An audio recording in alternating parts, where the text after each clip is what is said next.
Is pop punk blowing up again? The best way to answer this question is probably by first looking back at how it blew up before. So here's a little history lesson. The first seeds of the pop punk genre were sown in the 60s and 70s by punk bands such as the Ramones and the Sex Pistols, pioneering a more aggressive brand of rock and roll. However, it wasn't until the 90s that it would be recognisable as being anything like it is today. Bands like Green Day started signing to major record labels in the mid-90s as interest in punk began gaining momentum towards the end of the decade and the start of the next. Sum 41, Blink-182 and New Found Glory were among a great number of bands having incredible mainstream success in an era referred to as the first wave.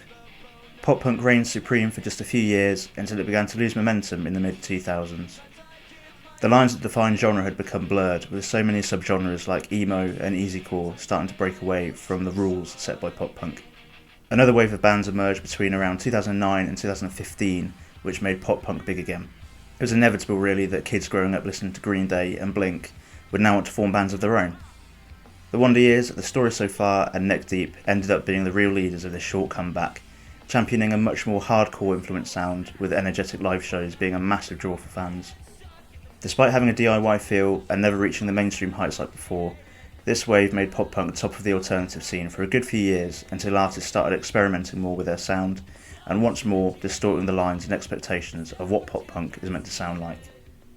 So is there a new wave coming? Pop punk is seeing a small amount of chart success once again, thanks mostly to Machine Gun Kelly? After trying to take on Eminem and failing, the rapper has made a complete genre switch with the release of his full-length pop-punk album, Tickets to My Downfall.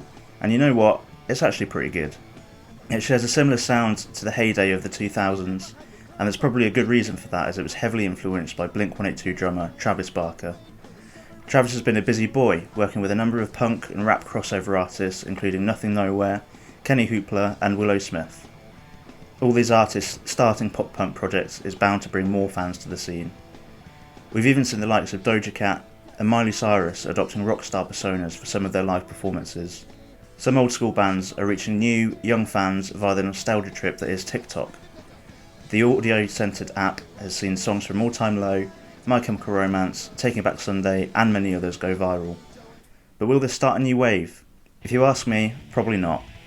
The success of the likes of MGK trickling down to the rest of the scene relies highly on these new fans being proactive and engaging in the discovery of new bands, which is something I just don't see them doing. The crossover artists also seem to be keeping themselves to themselves, touring together in their own little group and doing very little to promote or even acknowledge anyone else in the pop punk scene. Neck Deep vocalist Ben Barlow took to Instagram recently to voice his opinion on the matter. Is it pop punk or is it just pop? Is it really punk or is it $2,000 an outfit to look like one? Is it just celebrities grabbing at something that they don't understand for Insta relevance? It's all of those things, but it ain't pop punk. Go jam some Green Day, people. He goes on to say, I'm all for pop punk getting some recognition, and I'm not gatekeeping it from anyone. It should be for everyone.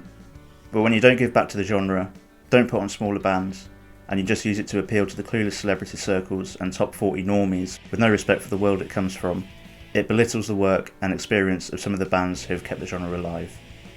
Are we seeing a new wave of pop punk? Tell me what you think in the comments, and subscribe for more videos coming soon.